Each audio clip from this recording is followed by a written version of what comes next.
For joining. Thank you for joining. Thank you, Mr. Tolp and Mrs. Nass. We look forward to hearing from Ms. Greiner and Ms. Khalifa. And if we want to kick off the meeting, and then after the meeting, we will go over some PTA business that we have to announce. So I appreciate everyone's participation. Thank you.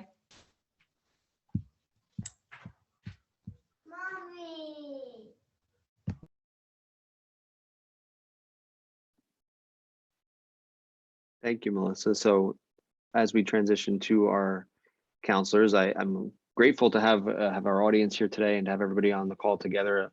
As we sort of advertised in our newsletters and our communications to our session today, is we have our counselors here as our guests because they're going to share with you all about what we do proactively to support our students' social and emotional learning. I think in our community, I think it's clear, social emotional learning is a priority in our community, but typically, it is worth saying, I think most of us, we're human.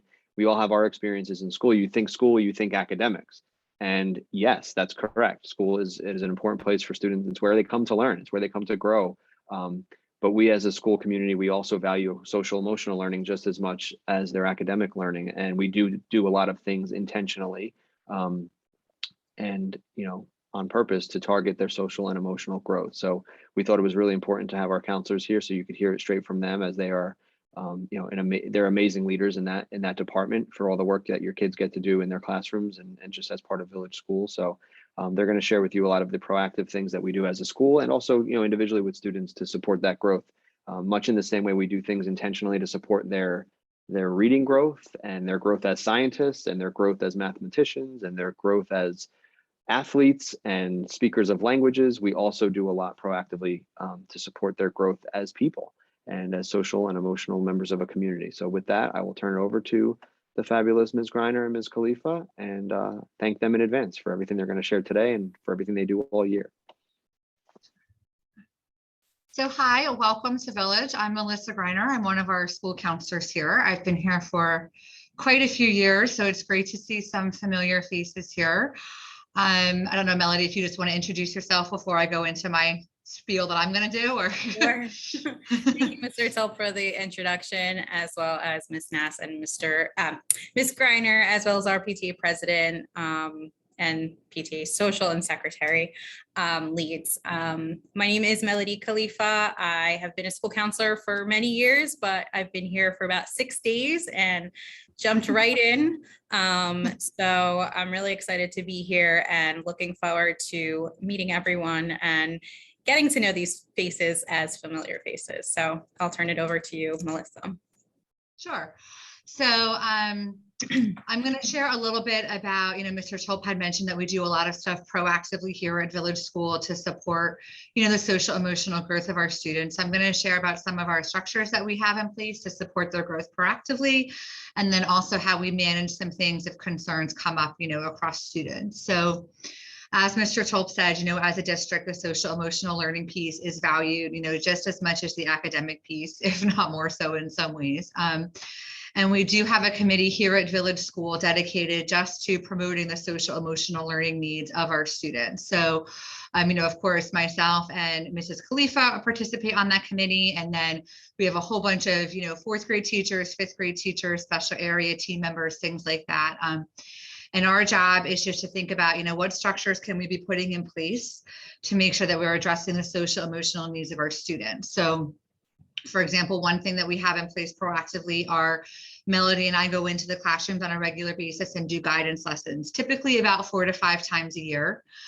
And the purpose of that is to help equip kids with the tools that they need, to be successful, not just learners, but also friends and successful with managing themselves as they go through 4th and 5th grade. So, like right now, everyone's really kind of feeling some, I don't know if growing pains is the right word, maybe adjustment pains to getting back to being in person.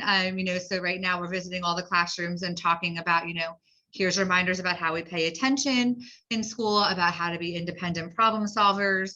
Moving forward in the future, we'll talk about things like conflict resolution strategies, friendship skills, things like that, how to be peacemakers, how to stand up for each other, coping strategies, how you can calm down, if you're having a tough time, what are strategies that you can do to help manage your stress, things like that. So we go into the classrooms quite a bit to teach them those types of skills. And then the social emotional learning committee that we have here at Village, staff with teachers, they also create a whole bunch of activities that teachers can use in the classroom on their own. So every couple of weeks, the social emotional learning committee comes out with new activities that our teachers can be facilitating in their classrooms.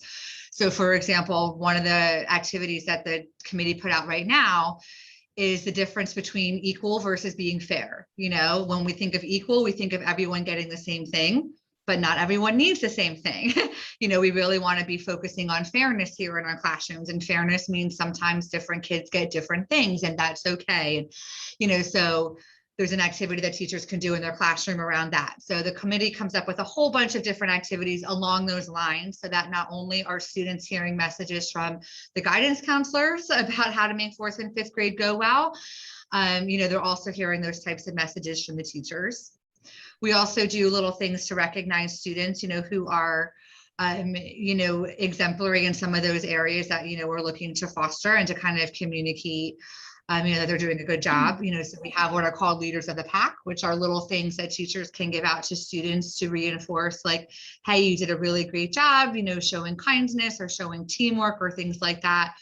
And we also have things in place to recognize students who are, showing good character in their classrooms, get a little certificate, things of that nature. And we also have what are called questions of the week. So each week there's a new questions that teachers can use to facilitate conversations with their classrooms about, how you can be a leader, how you can be helpful, how you can stick up for someone or show support for someone in their classroom who might be going through a hard time, so those are just kind of questions to prompt the students' thinking. And this year we're especially fortunate because every teacher has built into their schedule a block just to focus on social emotional learning, just to focus on team building and community building and things like that. So there's a lot that we put in place proactively to try and foster the social emotional skills of our students. I am going to speak for a few minutes about how we respond if there's a student conflict. But before I do that, would love to hear any questions from, the parents that we have here about any of the things that I just talked about. Any questions about any of the information that I've shared so far? You could either unmute yourself or put it in the chat, whichever is most comfortable.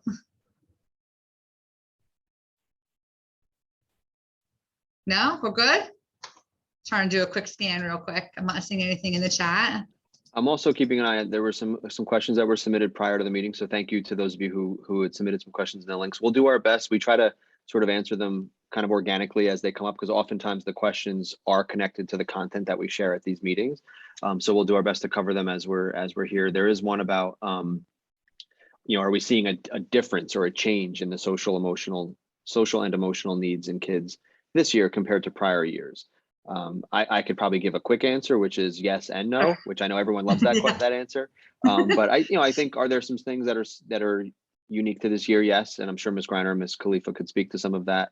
I also do think, though, that 4th graders and 5th graders developmentally, there's a lot we know about kids and their developmental growth. And by developmental, what I'm saying is developmentally appropriate. There are things, there are challenges, there are strengths, there are weaknesses that come with being 9 and 10 years old, and that hasn't really changed. So we do still see, we definitely see some of the same needs. The kids need to feel like they belong. They need to feel like a part of something. They need to feel supported and cared for. But I do think, it's not unreasonable to think that kids coming off of the last year and a half they're coming off of, that there's things for us to be more intentional about, such as helping them initiate a friendship, initiate a conversation. They haven't been in a room with 25 other kids in a long time. So it's kind of rebuilding some of those skills. But that said, kids are kids, and there's a lot that we know that hasn't changed, and it's about kind of reminding ourselves of that. But I don't want to take the floor if you guys have an answer to that as well. I actually, I started doing minute meetings with the students today in 4th grade. And what that really looks like is just, getting to know the kids individually one by one. And because I told everyone my goal is to learn everyone's name by the end of the year. And I know that's like a big challenge, especially with the masks on, but it is something that I'm going to, persevere and try to do. So, a lot of the questions or the feedback that I've been getting so far, and I've really only talked to about half of one class so far, and it is about making friends. And I think that I've seen that even in the school districts that I've worked in prior to coming here, that has really been the biggest focus. Like, how do I make friends, or how do I, initiate a conversation? And just with all of the protocols that are in place, they want to, they really truly want to, they're just trying to navigate how to.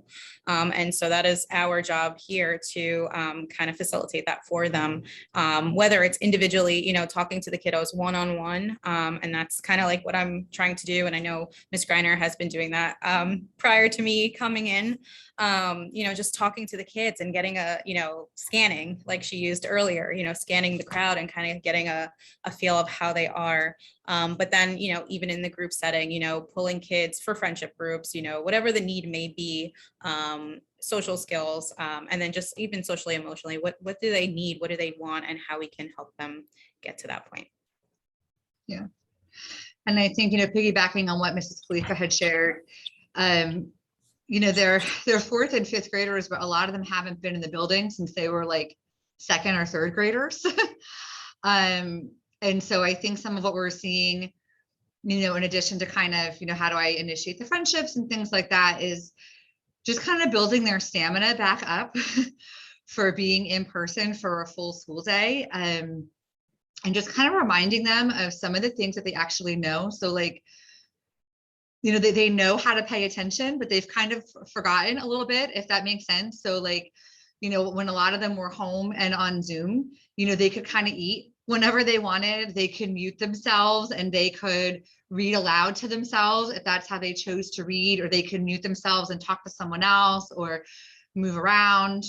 Sorry, when you see I'm shaking my head, people are coming to my door asking if they could come in. So that's why I keep shaking my head when we're talking. Sorry about that. Everyone here knows where to find Ms. Greiner and Ms. Khalifa if they have anything going on with the student. They're not hard. It's not easy to hide. Yeah. Or they're used to things like if they're not sure how to do something, like, mom and dad were kind of right there to troubleshoot. So it's just kind of getting them back in the habits of, being in school. Like, we did a lesson this morning and had to remind the kids, like, there's no mute button in person. Like, you have to kind of wait for the right time to talk, and it can't just be like whenever you want. And kind of how to resolve problems independently, because a lot of them are used to now just mom and dad are right here and I can ask them this question right now. And, so trying to remind them, like, here's how you resolve questions independently, look at what your classmates are doing, review the directions. And a lot of this is stuff that they knew at one point in their school career, but they just didn't really have to utilize a lot when they were virtually. So that's a lot of the need that, we're hearing from teachers. It's just kind of an increased level of teacher dependence and needing just a lot of reminders about some of the basics. And I will say now, having been in school now for about a month and a half, they're starting to pick back up on it. And, we're starting to see a little bit of a decline in that, but there's been a little bit of growing pains, I think, with some of that. But what we're not seeing, at least from my point of view, is I know there was a lot of concerns about kids coming back with really high levels of anxiety and, kind of being afraid to come back in person or things like that, or kids coming back with more mental health distress. I will say anecdotally, at least in our building, I have not seen a lot of kids come back with higher levels of anxiety. Other grade levels might see something different. The lower levels where kids were never really in school before might see something different. The upper grades might be seeing something different. But I will say at our 4th and 5th grade level, and Guy, Allie, Melody, I don't know if you disagree or agree, but I haven't seen a huge uptick in terms of just generalized anxiety or fear about being in school. Those kind of things that we worried about or anticipated might be there. I haven't seen so much of that, which is a big relief. So I've actually seen the opposite. I've seen them like really excited to be here, really happy to be here. A lot of them, it's that newness, first of all, our 4th graders are coming to a new building, but for our returning 5th graders, they're just happy to be back in school. And so I've seen a huge decline in that anxiety. Yeah, absolutely. I was going to say the same thing. I've seen a lot of the same. I've seen kids being just over the moon to be back in what feels a lot more normal than the past year and a half has felt for them. There's been a lot of fifth graders who have said, you know, I've been going to village school for a while, but this is actually my first time physically being here in the building. And that's been a big point of excitement, especially for our fifth graders, because they were here last year, but not physically here for many of them.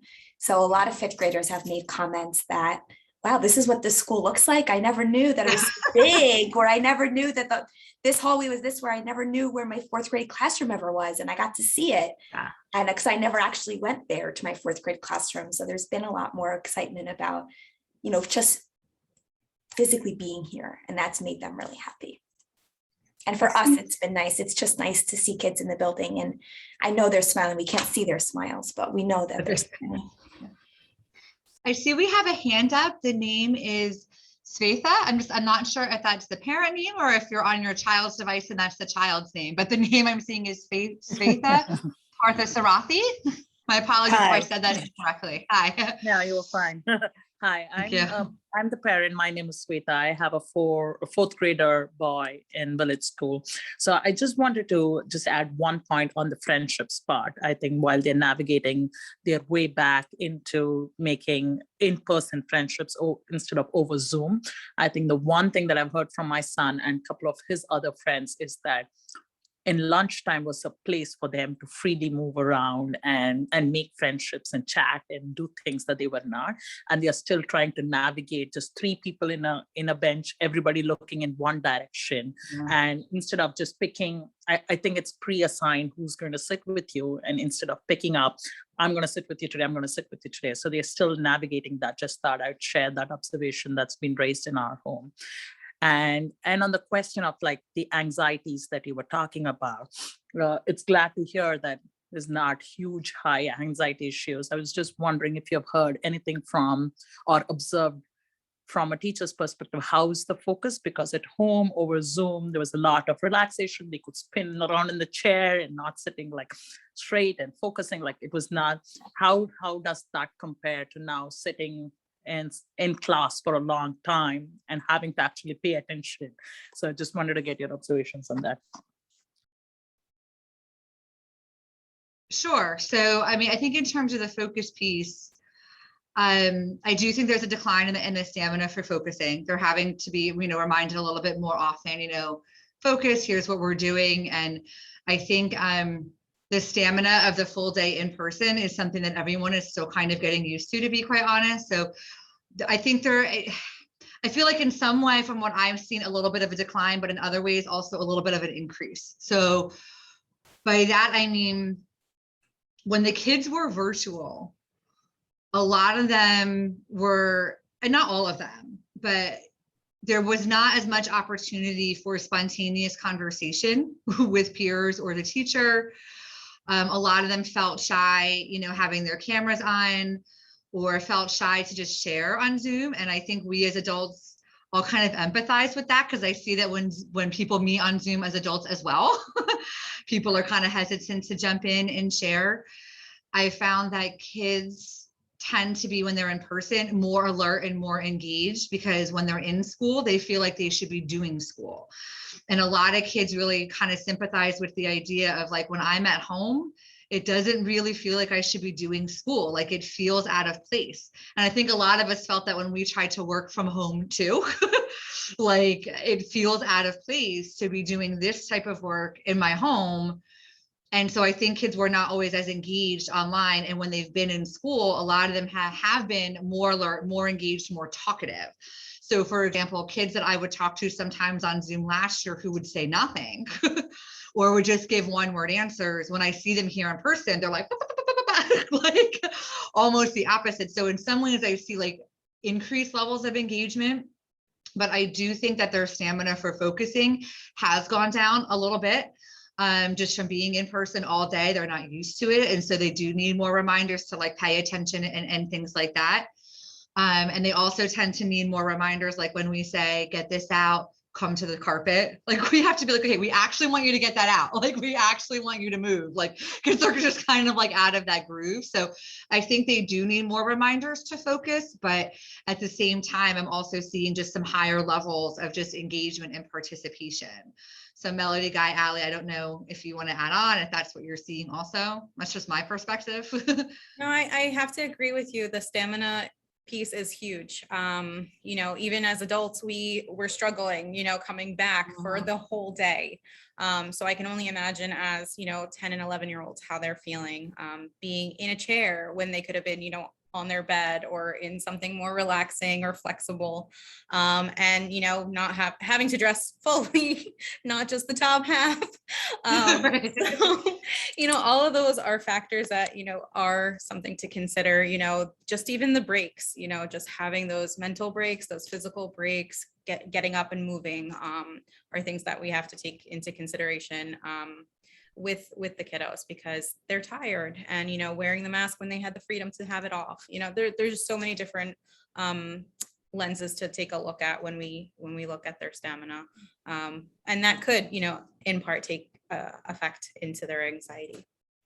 Yeah, and I think the one thing I would add, I mentioned earlier that there's some things that haven't changed and some things that have, you know, and I think the panel just kind of highlighted a few things that are, you know, that we're seeing unique to this year. One thing that I'll say that's not, you know, this is kind of a comfort that hasn't changed is, you know, elementary educators, teachers, the rest of us, et cetera, have known for a long time that having 9 and 10-year-olds sit and do the same thing for a prolonged period of time doesn't really lead to engagement. You know, and you all know as families as well, the attention span is limited, you know, and if we want kids to engage meaningfully with learning, we know that having them do the same activity kind of in the same modality, be it on a screen or on paper or sitting or standing, whatever it is, without changing it frequently, doesn't lead to high levels of engagement. So our teachers are pretty skilled in, you know, any given lesson, the kids sort of change activity or modality or partner or sometimes physical location in the room frequently,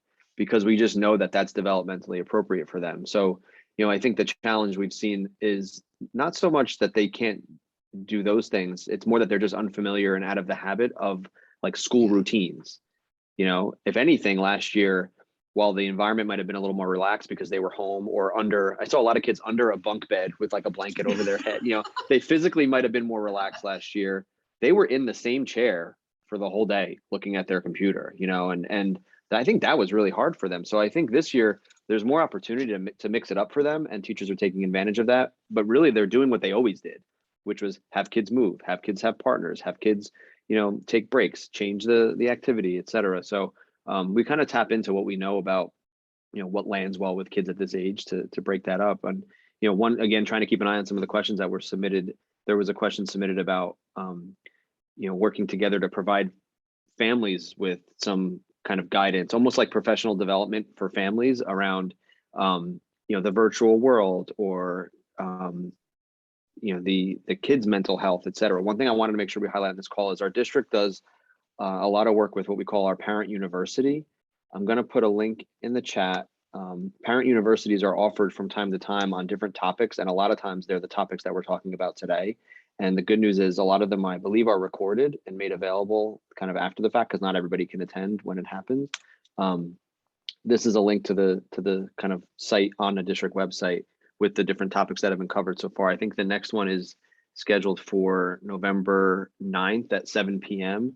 The information about it is on the district website as well. This one's about the impacts of addiction to video gaming, which may be something you're familiar with in your families. It may not be, but the other topics that are in that link that I just shared, a lot of them span a lot of the topics we're talking about today in terms of students' mental health and social emotional growth. So I didn't want to forget to include that.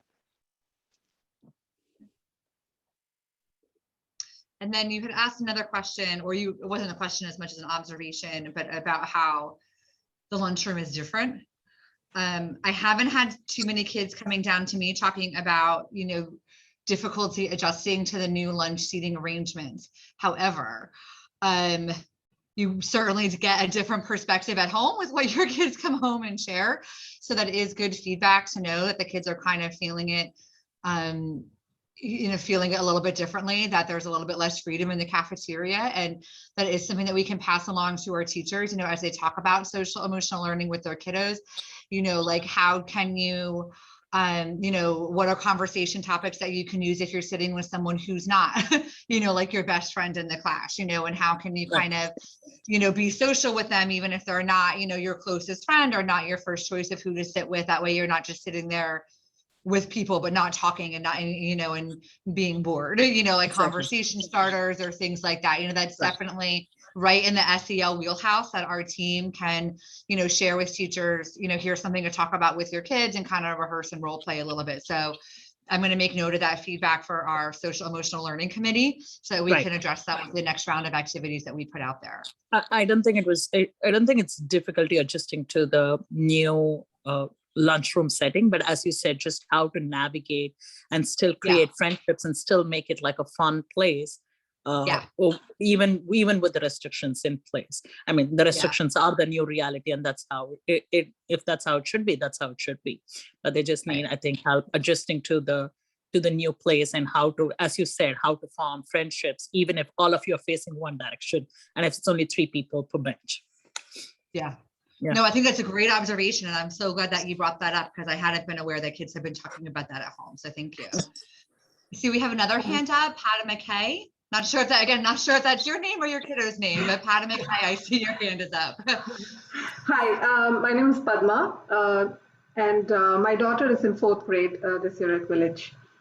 So my question to you, outside the emotional and the social pieces, I was wondering whether students in general, when they transition from grade 3 to 4 this year, is there a dip in their performance or academic level of progress compared to previous years? Because we know that last year was almost entirely virtual for most students. Maybe there were some students who were doing hybrid or in person. So I wanted to know if the virtual learning has made any difference in the students' abilities academically. And if so, are there any adjustments being made to this year's curriculum or the way you approach, the initial few months in grade 4 or grade 5 when they transition? Because I thought, somewhere, I mean, this is just my personal observation with my kids. I thought somewhere kids also got a little too relaxed and complacent because of the environment. So definitely it's a challenge also to be at their full potential. So that's where my question is. I hope I made myself clear.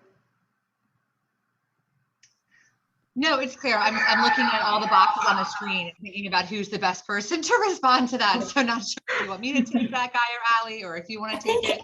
I think every year, if even if we put the pandemic aside, and every year that we come into the fall, our teachers are well trained in determining what kids need. So even if we set aside the fact that we've had a year and a half of virtual learning and hybrid learning and all sorts of other things, the teachers know well to kind of think about, okay, where are my kids at this year? I have 23 students in front of me, 22, 23, 24. What does each individual student need in each academic area? And I think that is true of that. And I know for certain that is true of every school year. I think this year, that is a consideration, of course, but I also think it's important for our teachers not to come into the school year, and our kids too, not to come into the school year with a negative feeling about what the last year and a half or so has brought us. And if we come in, I think, whether that's kids or teachers, and I think if we come in with a negative mindset about they didn't learn maybe as much last year as they could have, I think that that's going to have a negative effect on our school year. So something that Mr. Tolp and I have encouraged for our teachers is coming in with that positive outlook that they're back. And just like every other year, there's going to be strengths and weaknesses that the children come in with.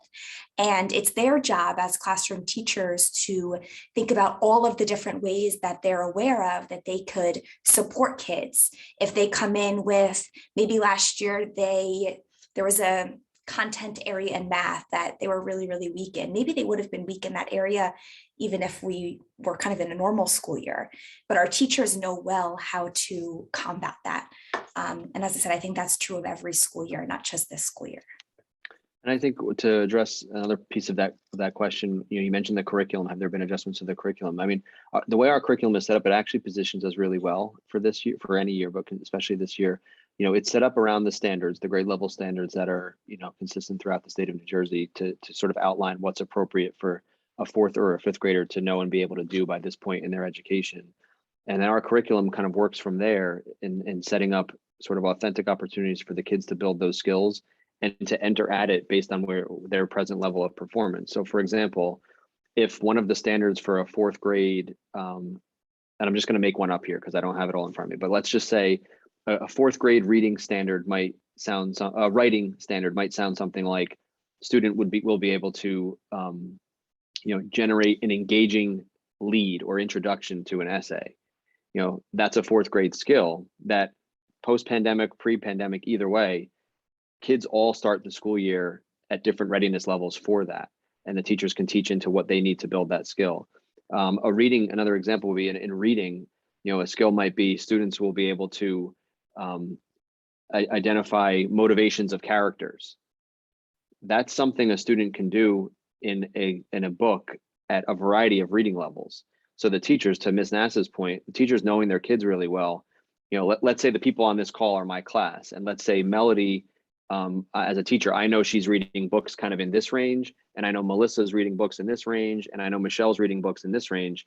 I can guide them to do that character work in their respective books that are appropriate for their level. So the curriculum it hasn't changed because it's still based around grade level standards. However, our teachers, using what they know about their kids and the different resources available to them, can adjust as needed. And I know, for example, if there's a student coming into it, we have, it's not across the board, but we do have teachers who have noticed that they have a student who's reading at a level, they're not really able to keep up with the books that her fourth graders typically keep up with. So she's already in contact with other teachers throughout the building who have access to some other titles that she knows that child will work well with. And they build that skill by having their eyes on text, and ultimately they'll get there. They really are skilled in addressing the skills targeted by the standards in a variety of different ways based on what the kids are ready for. Thank you. Sure. And then I also see we have a hand up from the name Vidya Naganur. Hey, hi, Melissa. Hi. I have one question and one observation related to Chromebooks. My question is, I know at least from the back to school night, I found out that we are not doing much on the Chromebook in terms of homework or classwork. Everything is in person. My son told the only stuff that they do on Chromebook is art and I don't remember the other thing, but what is the plan? Because what's happening is it's adding to the weight of what they carry every day. They have their reading books, their homework books, the Chromebook, water bottle, lunch bag. And then today, Monday, my son had to carry the music instrument. He was like, the walk, although it's a small walk to bus stop, it's still a big load. He's in 5th grade and already forgetting things. So just, it's additional responsibility and stress for kids to charge it overnight. If they're not really using it, what is the plan to take them in every day, instead of taking them in like once or twice a week because the charge lasts long enough. Are we thinking anything about that? And the other thing is, my son has been telling like all the boys, they have found out this game that they can play offline in the buses. So they all log in the class. So once you are able to log in, you can play the game offline in the bus. So they are all playing, and he really misses talking to his friend. He even made a journal entry the other day, and it was heartbreaking to see that he was longing to talk to his friend, but his friend was so distracted playing games in the school bus. So that's an observation that I wanted to make because I heard you guys talking about friendships and the emotional aspect. That's all. Thank you.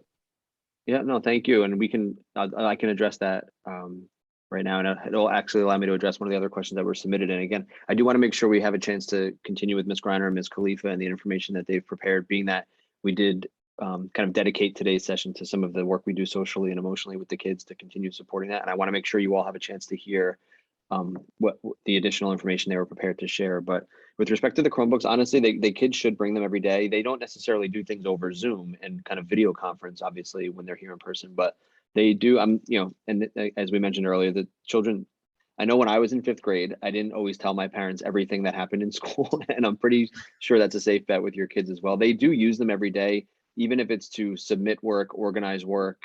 They have, notebook entries they do there sometimes, and different teachers use it different ways. Some teachers, have really, and kids as well, have really enjoyed getting back to paper notebooks. Some teachers continue to use virtual notebooks, and a lot of teachers give choice either way. But the kids do submit their writing a lot and get feedback that way. Special area classes, they use them a lot. So they should have them with them every day.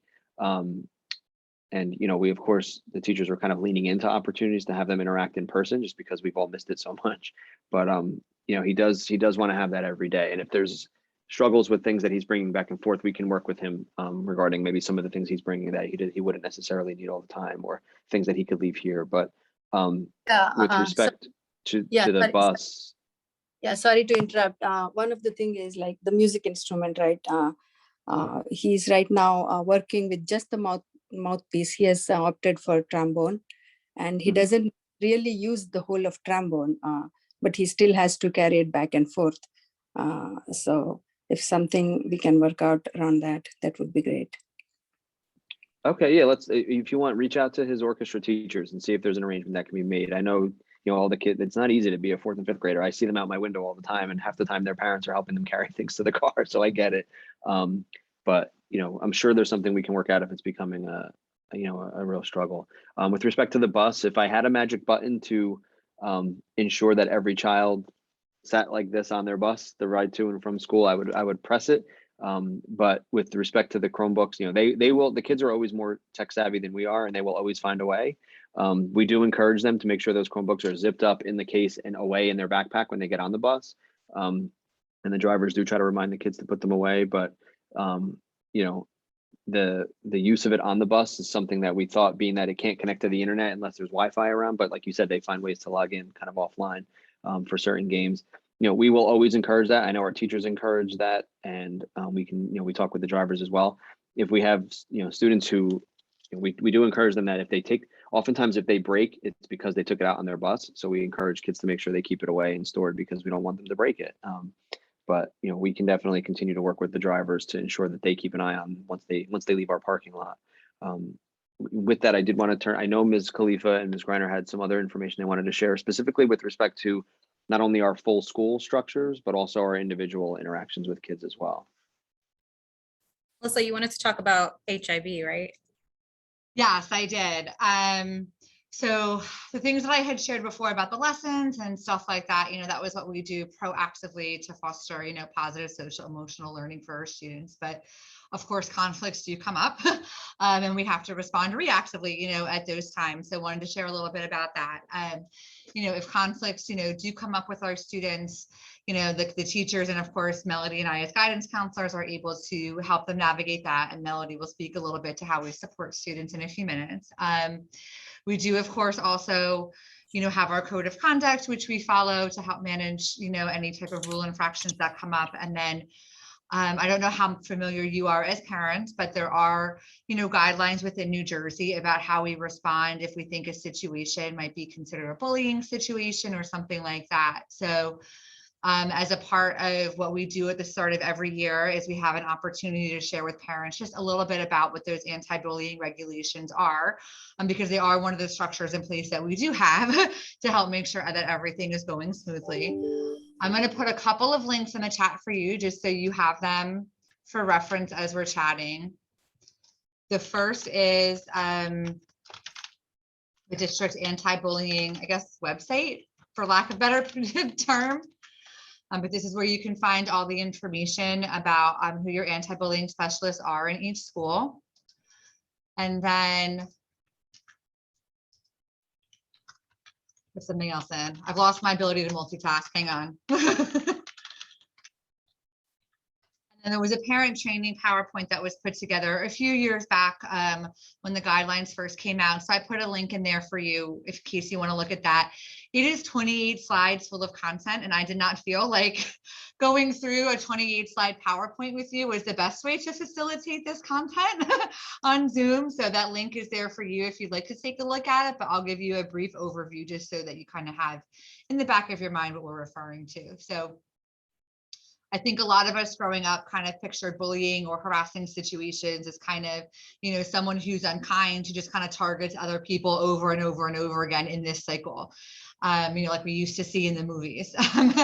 But what our anti-bullying guidelines actually clarified for us is what the state considers bullying to be. So I'll briefly explain those to you, and then how we handle situations that might meet that. And then you can let me know if you have any questions about that. So according to our state guidelines about what a bullying situation is some type of conflict has to occur, and it could be anything. You know, traditionally people thought of bullying as physical, but it's not just that. It can also be verbal with the words that you share or take place online, or it could be indirect, like other kids leaving each other out and stuff like that.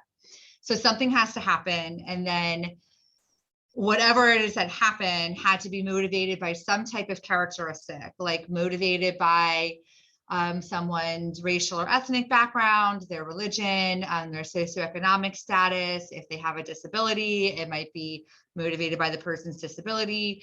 It could also be something like athletic ability, or height or weight. I mean, really anything could be considered a characteristic. So something has to happen. It has to be motivated by some type of characteristic. And then it either has to take place on school property, or if it takes place off school property, it has to affect the operations of the school.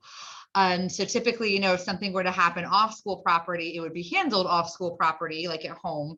But if it's spilling over into the school day, like creating fights in the classroom or in the lunchroom or at recess or whatever, then because it's affecting school operations, we can go ahead and take a look at it. And then it has to have the effect of, you know, insulting the person that it was directed towards or demeaning them or things like that. So if we have a conflict that's brought to our attention, either by a student, a parent, or another staff member that we think might meet those criteria, we have about 10 days, 10 school days for us to gather information about what's going on and then determine if it meets all 4 of those criteria or not. And if your child were to ever be involved in a situation like that, we would of course let you know as soon as we are aware. Mr. Tulp or Mrs. Nass would reach out to you and just say, "Hi, you know, we heard your kiddo might have been involved in a conflict at school and we're checking into it, and we'll get back to you as soon as we know more information about, you know, what happened and how we're going to go forward." We of course would let you know. So we do have a procedure in place for looking into, you know, situations that might be considered bullying, you know, because we do take that very seriously. But even if a situation arises between 2 students and it's not considered to meet that definition of what New Jersey considers bullying to be, doesn't make it appropriate. So, you know, our code of conduct still operates alongside of that. So even if we find that a conflict doesn't meet the criteria to call it a bullying situation according to our anti-bullying guidelines, it doesn't mean that we let it go or don't address it. We just address it in a little bit of a different way. But the heart of those guidelines is really, we want to be creating a safe culture and climate for all of our kids. You know, we want all of our kids to feel like they are welcome here at Village School, that they are honored for who they are, that they are accepted.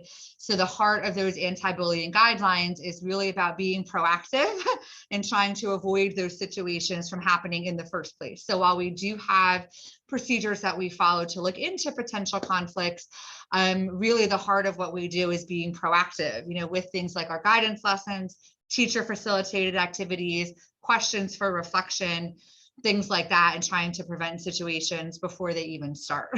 So the preventative approach is really key and where we concentrate most of our efforts on, but we do have our procedures in case something does happen that we have to look into. Just an observation. Oh, No, sorry. go ahead. Just an observation of and proof that, you know, the language that is being spoken, whether it's through Melissa's lessons or, you know, the conversation that is happening in the classrooms or amongst peers. I witnessed, you know, conversations between 2 students who were having a conflict, and just the ability for them to be mature and to say, you know what, let's try these strategies. Let's try these different kinds of, techniques before, meeting again and trying to, resolve the situation. I just have to say, like, it is shown that it's ingrained and embedded within, the curriculum and just the day-to-day activities that are taking place. And that's just me being here for 6 days and just already witnessing that firsthand. So for the parents that are new this year, me too, just so it's working. I know I kind of threw a lot of jargon at you with the anti-bullying guidelines, which I apologize for. Are there any questions about, our anti-bullying guidelines or about anything we've discussed so far? There is a question in the questions that were submitted ahead of time regarding kind of how the school prevents, it's specifically about the bus, but I think we could extend it to everything here. How does the school prevent misbehavior on buses? But to some of what you're describing as well, whether it's on a bus, whether it's here in school, or whether it's somewhere else, but affecting school, our process is always the same. So regardless of whether it,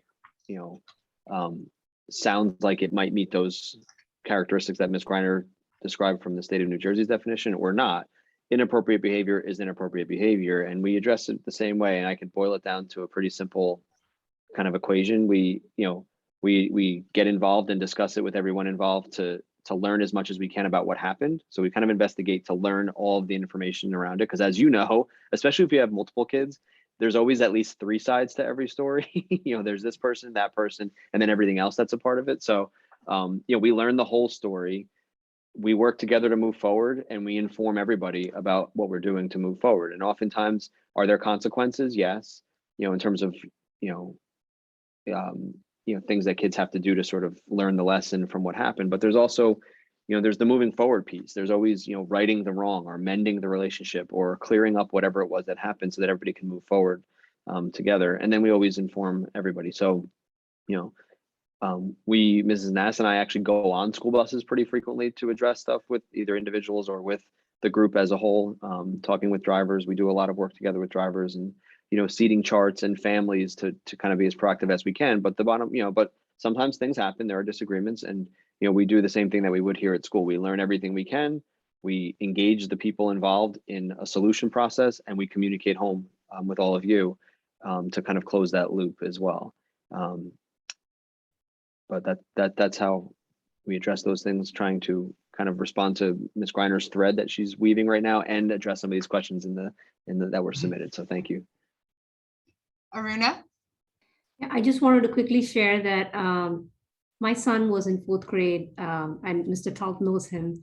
I wanted to just share that, I remember that was an environment where, he had a situation like that happen. It's just amazing how Mr. Talp and the entire village, his teachers handled it. And to date, with the same kid, he and him, he's in 8th grade right now. He's still friends with him. He's one of his friends has lasted. So I have to say, it's just amazing how he has changed. I can see him slowly evolving, but appreciate the support that village has given for him. My daughter is now in 4th grade, so I'm here, but just wanted to share that kids, they kind of move on and they kind of, it's amazing how that changes. But there's different challenges with my daughter that I have, but it's different perspective. But I just wanted to share that with some of the parents, that it's amazing how the kid, he was, he thought they were having such a big conflict. They're just friends right now. So just wanted to say that. Thank you so much. Thank you for sharing that. That means a lot. We really hope that, like Guy had said, we really try and keep the kids with their eyes on, like, how do we move forward? This happened, things happen, but like, how do we go forward and learn from this and continue to grow? And so, hearing you say that you had that positive experience, that's just wonderful. I'm so glad for him and I'm so glad for you. And thank you for that feedback. So Melody, that's my whole spiel. So I don't know if you want to jump in with what you were going to plan to share, or if there's any more questions. Well, I kind of shared it earlier about like the individual in the group, with individual really, I'm just trying to get to know the kids one-on-one. But as I go into their classrooms, sometimes teachers do identify students as maybe potentially somebody who might need someone to talk to. And so in general, we're here for our students. And so if they need just another person to listen to something that's going on, I always tell them, the counselor is not someone you go to when you're in trouble. normal. It's also not somebody that you go to, that you can't speak to candidly and transparently. You can tell us anything, like you're going to Disney. Like, I want to know about that. Tell me and tell me how I can join you. So those are, things that I just want them to feel comfortable and, to have that relationship with either Ms. Greiner or myself. And then, in groups, that's something that we're hoping to, start come December, because, November is kind of choppy, and I would hate to start a group where, we were off here and there. But, again, following our protocols and guidelines with respect to COVID, we're going to make sure that we do, initiate those, those kind of programs so that the kids can come and have those groups. Sometimes they can be during lunch. I like to call them lunch bunches, but I also want them to have those organic opportunities in the lunchroom.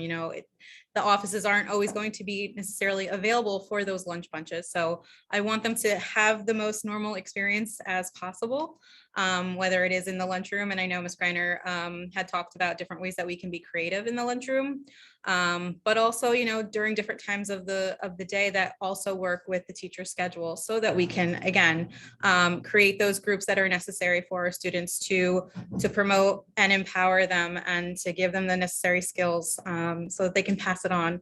I always like to say, what kind of footprint are they leaving and what kind of legacy are they leaving behind? And so, we want to empower these kiddos and to teach them those leadership skills so that, they can pass it on to someone else. But those are things that, we hope to start very, very soon. And I'm looking forward to, like I said, meeting all of them and meeting their families in the process. Anyone have any questions about groups or individual meetings or HIB or any of the things that we had addressed today?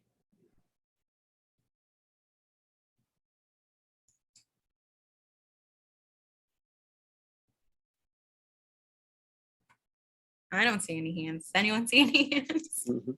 Melissa, do we want to go over all the other questions, or we had some questions? If there's any. There were a few questions. Yeah, I can try to address a couple of them. Some of them we've touched on. There were a couple questions about, some behavior that's been happening in our restrooms.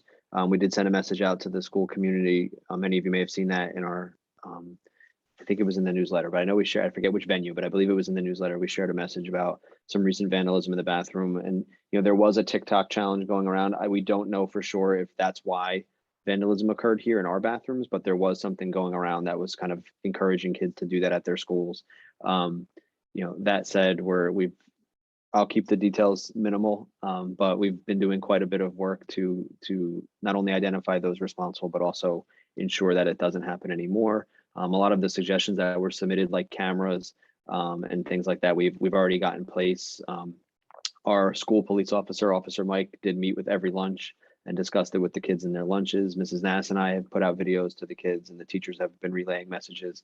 And we've put in some other measures to ensure that teachers are keeping an eye on how kids are using restrooms and things like that. As far as the idea of addressing some of the implications and impacts of the virtual world with our kids and the different topics that kids are learning about and investigating on the internet, absolutely a important topic. The good news is that we our technology, not only, our teachers address kind of citizenship in every subject, but we have, the kids have a special area class called technology that years ago was mainly about typing and using Google Drive. They still build those skills, but now the driving force of that course is digital citizenship and the importance of navigating the wealth. I shouldn't use wealth because sometimes that makes it sound too positive, but the overabundance of information that is not appropriate for kids on the internet, and what it means to evaluate sources, and what it means to access content that's not appropriate, and just how to be a good digital citizen. That's a huge part of what gets covered. It's Mr. Borowski's class. Your kids probably talk about Mr. Borowski because he's a favorite around here, and they learn a lot about that. Just to go back to my previous point about the bathroom stuff, we do not have cameras in the bathrooms. I can assure you of that. They are in the hallways, but they're there for security. They're not there for monitoring kids' usage of bathrooms. However, when we have stuff going on, we are able to look back at certain time windows. If we know something occurred at 1 o'clock on Thursday, we can go back and look at who used the bathroom around that time, et cetera. So sorry if that alarmed anybody. I didn't mean to convey that. Maybe we had a camera in the bathroom. With respect to, there were some questions about homework and possibly, having kids have more homework. I'll put a quick link in the chat just so I don't drone on and talk too much. I actually but just pulled it up, Mr. Tolp. I'm going to edit in right now, the homework policy on our Beautiful. district website. I kind of had it queued up because I knew that question had come up. Thank you. Yeah, we do have a homework policy that all teachers are bound to follow, and it's based on what the district feels is appropriate. The kids work really, really hard here at school all day, and we think homework matters, and we think it can be valuable when it's specifically tied to what they're working on in school. But we also know at certain age groups, there is such a thing as too much time spent on homework while at home. So you'll see the guidelines there in that link that Mrs. Nash just shared as for what teachers are asked to follow. So thank you for that. Regarding physical education, you can find the curriculum right on the district website. There's a link for curricular documents, and you can find health and phys ed as a subject or as a content area. And then you should be able to click the respective grade levels to see what the different curricular areas are that the kids address. So yes, the teachers they work on a specific sport or activity. Sometimes it's a sport, sometimes it's like an exercise activity for like a unit of study. So it might span a few weeks or sessions. And they learn the physical skills, but also the sportsmanship and the different techniques that are involved in strategy. That's a big part of physical education as well. We agree that too much screen time is a thing, and we will do anything in our power to help keep the kids from having too much screen time. So we appreciate everything you all do at home to give your kids, a rich after school life that doesn't necessarily always involve screens. And, we'll continue to do the same. I know teachers specifically ask kids a lot of the time when they're talking about their weekend or their long holiday break or something, what's something you did over the break that didn't have to do with the screen, and it's fun to share some of those activities. So, so thank you for that. Our PTA, I know you have PTA business, and we want to make sure you have the opportunity to address that. I want to make sure we have the time for that as well. So I'll hand it right back to PTA. Okay, thank you so much, Mr. Tolp and Ms. Nass, and special thanks to Ms. Greiner and Ms. Califia. That is such an important topic, I think, for us parents, and it was a very valuable discussion, for us to understand and have this important discussion with us. And special thanks to our Board of Education members, Michelle and Graylin, for joining our PTA Coffee with the Principals. We did have one question. And Graylin's also a village mom, so she's doing double duty today on this meeting. So thank you, Graylin, for being here in both capacities. And we did have one question that was submitted to for the PTA, and that was, how can parents meet up with other classmates' parents? While the PTA doesn't formally coordinate any get-togethers with parents, there are WhatsApp. We use the WhatsApp group messaging. If everyone's familiar with that, there is individual class links that have been created, and so the parents of the children's parents in that classroom are only in that group link. So I think it's a great way to communicate with other parents. If you have any questions, sometimes it's just simple questions, that parents ask each other. And so I think that's an excellent communication tool for the classrooms. So if anyone's interested, if you don't know your class link, I can include my email, so I could send that to you if you do need that. And just some other PTA business. There is an in-person book fair that will be happening this year, which is very exciting. I know the kids love to look at the books in person, so I think that's going to be great for them. It's currently in the planning stages, so be on the lookout for that information. Also, the Spiritware, they are currently in the process of designing t-shirts, and they're working with the classroom teachers to design these t-shirts. So that will be finalized soon. So be on the lookout for that. That's very exciting. I know kids love wearing the Spiritware, so that is coming up. And also the PTA Reflections program, that is currently underway. There was some information that was provided in last week's newsletter. This year's sorry. This year's topic is called I Will Change the World by, and it's a program that recognizes the students' achievements in visual arts, literature, musical composition. So it's a great way for the student to showcase their talent and also to be recognized. So if you would like to find out more information, you can find out the information either by going to the National PTA website or also logging in, referring back to the PTA newsletter from last week. The deadline for submission is December 1st. And I believe students will be, if they have submissions, they can hand them in to their teachers and the PTA will be collecting them from there. And also any information regarding PTA news, you can find out more information on the PTA Facebook page and also to read the weekly newsletter, which always has very helpful information. So I think that is it. If there's any other questions for the PTA, and I'll also be providing my email in the chat. So if anyone has any questions regarding, the group, the WhatsApp group links, or any other questions regarding the National Reflections Program, please feel free to email me. Thank you, Melissa. And again, thank you, everyone. Thanks to all the parents for taking this time out, and to the school principals, staffs, and everyone. So really appreciate it. Again, as Melissa said, please look out for the information that we send out in the newsletter every Friday.